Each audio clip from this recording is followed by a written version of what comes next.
Okay, I apologize for not recording as I pushed up here, but at around 80 feet I was able to get past the pretty staunch belly that we got here. Let me see if I can go any further. I don't believe I will be able to. There we go.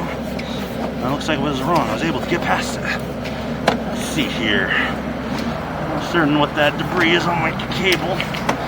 So that red hose you're seeing there, that is my jetter hose. Looks like we got a couple of turns right here. I'm assuming that we're going to be jumping into the city main very shortly. I would like to see the drop in the city main if possible and assess the condition that it's in. And as you can see, we have a pretty large belly of water at the bottom of this pipe, and I'm very, very worried about the condition of the pipe past this point, because this is where my jetter hose was not able to move any further forward. I remember feeling numerous points where I had to really struggle to get my jetter hose forward. I was worried they may have been offsets, but now that I'm seeing them on the camera, it looks like they may just be turns. Let me see if I'm gonna adjust my camera here. So I'm about 88 feet out. Let's see if I can get any further. It doesn't look like I'm gonna be able to get further though, unfortunately.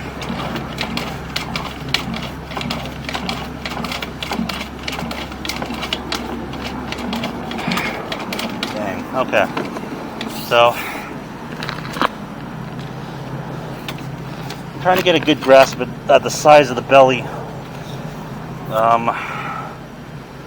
It's a fairly long section that it has a belly, but the belly isn't too deep at this point. Let's go ahead and pull back here. You can see, and this, of course, this may not even be a belly. This may just be the constant flow of water, given how many units, and especially the restaurant, that are all attached to this point. We'll have a constantly flowing source of water. I see with the way that the water's moving that may be the case. It may not even be a staunch belly at all. Let me go ahead and I'm just going to keep pulling backwards here.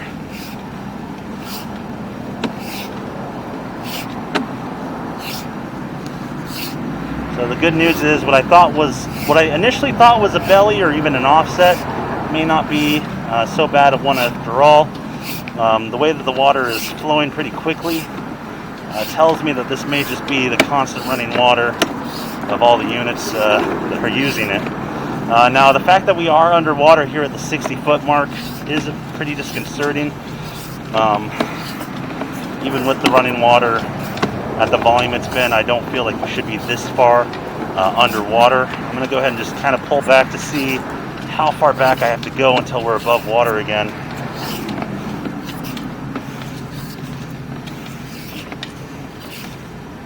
And even as you see, though, as I'm sitting in this belly, I can see the water moving past me. I can see the red of my my jetter hose there.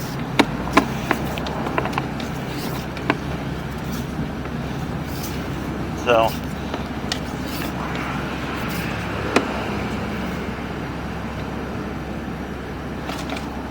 here's the bottom of the turn here.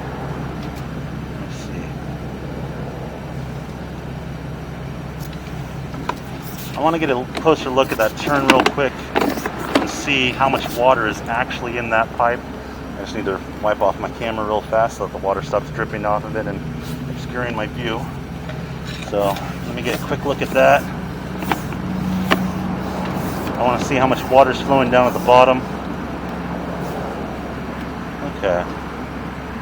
Let's see here. Looks like we're actually underwater at this point. So that is quite a substantial belly of water.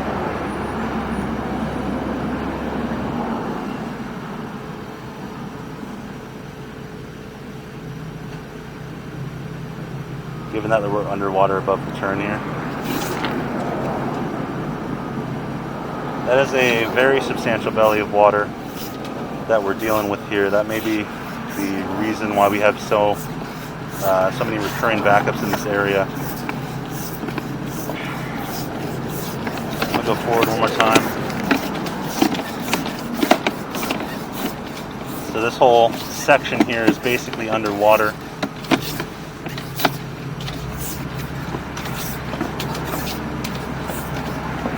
Again, there's there's no obstruction here that would be causing that. As you can see, my camera is able to travel through it without much issue. And then when we get to the 80-foot mark,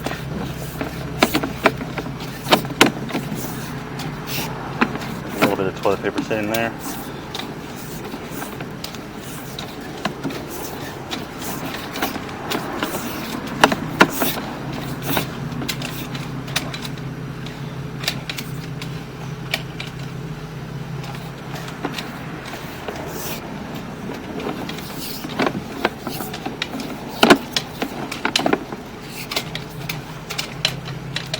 Somebody flushed toilet paper there. Let me see if I can clean my camera off so I haven't pulled it all the way back.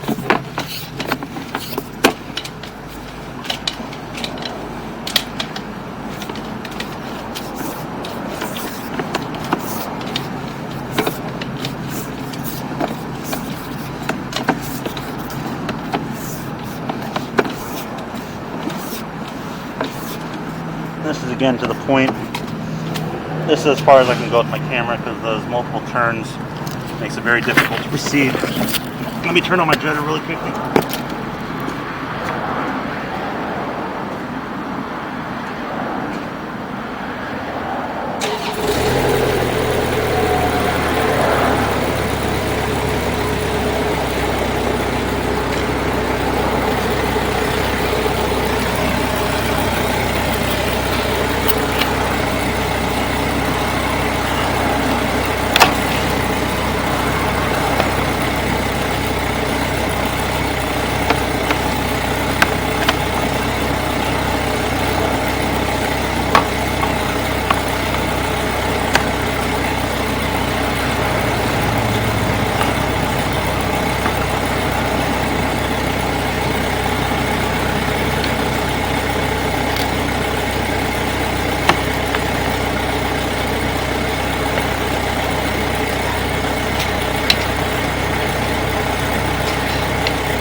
Go ahead and just roll my camera here.